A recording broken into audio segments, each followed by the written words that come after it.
Congratulations.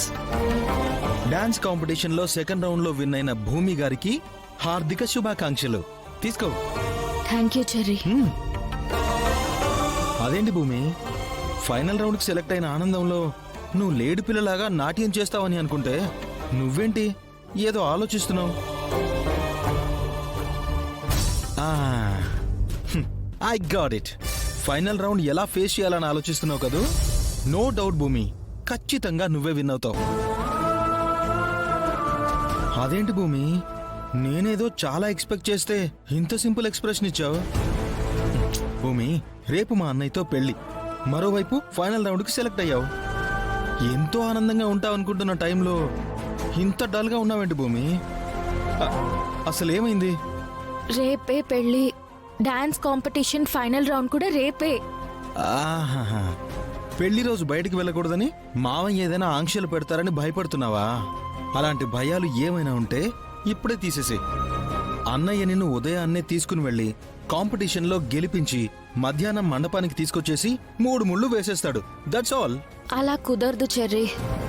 పెళ్లి 12 గంటలకే, competition 12 గంటలకే.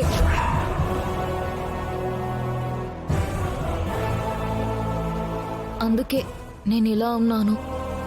పెళ్లిలో కూర్చుంటే అమ్మ ఆశయానికి అడుగు దూరంలో ఆగిపోతాను. అలా కాదని కాంపిటీషన్కి వెళ్తే ఇప్పటికే నేను బావ జీవితంలోకి వస్తాను బావా అని చెప్పి 2 సార్లు ఆఖరి నిమిషంలో వెళ్లకుండా ఆగిపోయాను. ఈసారి కూడా పెళ్లి పీటల మీద కూర్చోకపోతే బావ నన్ను పూర్తిగా అపార్థం చేసుకుంటాడు. అలా ఎందుకు అనుకుంటున్నావు భూమి? అప్పుడంటే గగననేకి నీ పరిస్థితి అర్థం కాక అపార్థం చేసుకున్నాడు. ఇప్పుడు అలా కాదు కదా. ఈ డాన్స్ కాంపిటీషన్ గురించి అన్నయ్యకి తెలుసు కదా. ఒకసారి చెప్తే తనే పెళ్లి ముహూర్తాన్ని మార్పిస్తాడు. సరే, చెప్తే మీ అన్నయ్య అర్థం చేసుకుని ముహూర్తాన్ని మార్పిస్తాడు అనుకుందాం. కానీ ఈ లోకం ఏమనుకుంటుంది? ఆఖరి నిమిషంలో పెళ్లి ఆపేశారని, ఏదో జరిగిందని పెళ్లికొచ్చిన జనాలందరూ చెవులు కొరుక్కోరు. అది కరెక్టే. మరిప్పుడు ఏం చేద్దాం భూమి? అదే నాకు అర్థం కావడం లేదు చెర్రీ.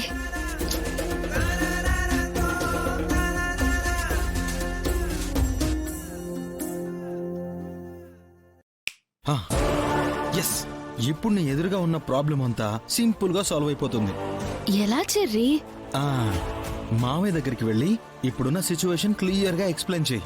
మావయ్య తనకున్న ఇన్ఫ్లుయెన్స్ ని ఉపయోగించేసి కాంపిటీషన్ టైం ని మార్పించేస్తాడు, లేకపోతే ఎల్లుండికి పోస్ట్ పోన్ చేస్తాడు.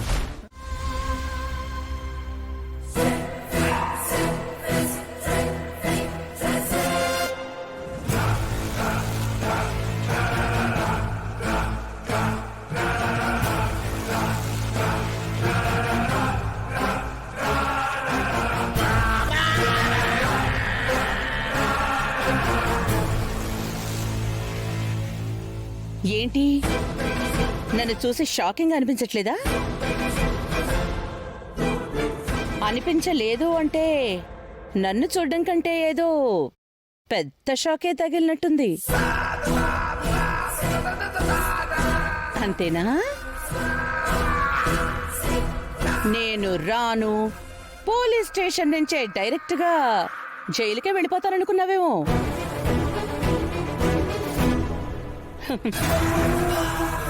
ఇక నీ పెళ్లికి ఏ ఆటంకం ఉండదు అనుకున్నావు కదూ. కానీ నా మీద కేసు లేకుండా మీ నాన్నే నన్ను విడిపించి బయటకు తీసుకొచ్చాడు. మా నాన్న నిన్ను తీసుకురాలేదు. నా మేనత్త నాన్నని విడిపించుకుని రమ్మని ప్రతిమాలితే నువ్వు బయటికొచ్చావు. నా మేనత్త వల్లే నువ్వు బయటికొచ్చావు. తాడు కట్టించుకుంటానని ఆ గగన్తో పెళ్లిపేట్ల మీద కూర్చుంటే మనం ఏం చేయగలం? మనిద్దరం కలిసి ఏం చేయాల్సిన అవసరం లేదు అపూర్వ. నేనొక్కడినే చేస్తాను.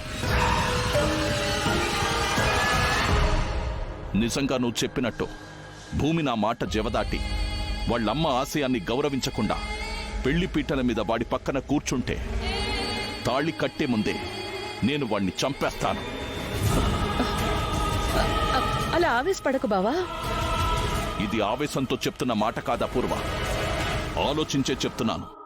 భూమి మెడలో తాళి కట్టాలనుకుంటే వాడికి చావు ఖాయం.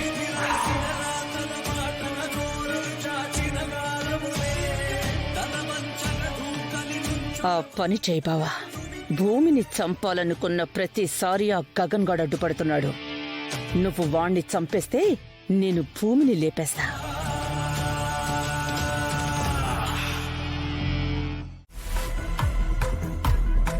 వదినా, ఏంటి మీరా? వదినా, మన భూమి మంగళ స్నానానికి బయట గార్డెన్ లో చాలా అందంగా అలంకరించారు. కూర్చోడానికి చైర్, నీళ్లు అన్ని ఏర్పాట్లు చేయించేశాను. ఇక మనందరం కలిసి భూమికి మంగళ స్నానం చేయించడం ఒక్కటే మిగిలింది. ఏంటి మీరా? చూస్తుంటే మొత్తం పెళ్లి పనులన్నీ నీ నెత్తి మీద పెట్టేసుకున్నట్టున్నావు. ఏం చేయను వదినా. నిజానికి గగన్తో భూమి పెళ్లి నాకు ఇష్టం లేదు, కానీ కుదిరిపోయింది కదా. ఇక చేసేదేమీ లేక ఇవన్నీ చేస్తున్నాను.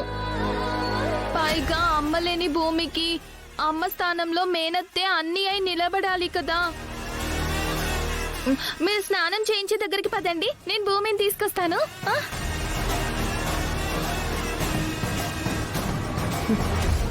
భూమి ఈ మంగళ స్నానాలకి ఏడుపు మొహంతో కూర్చోవాలి.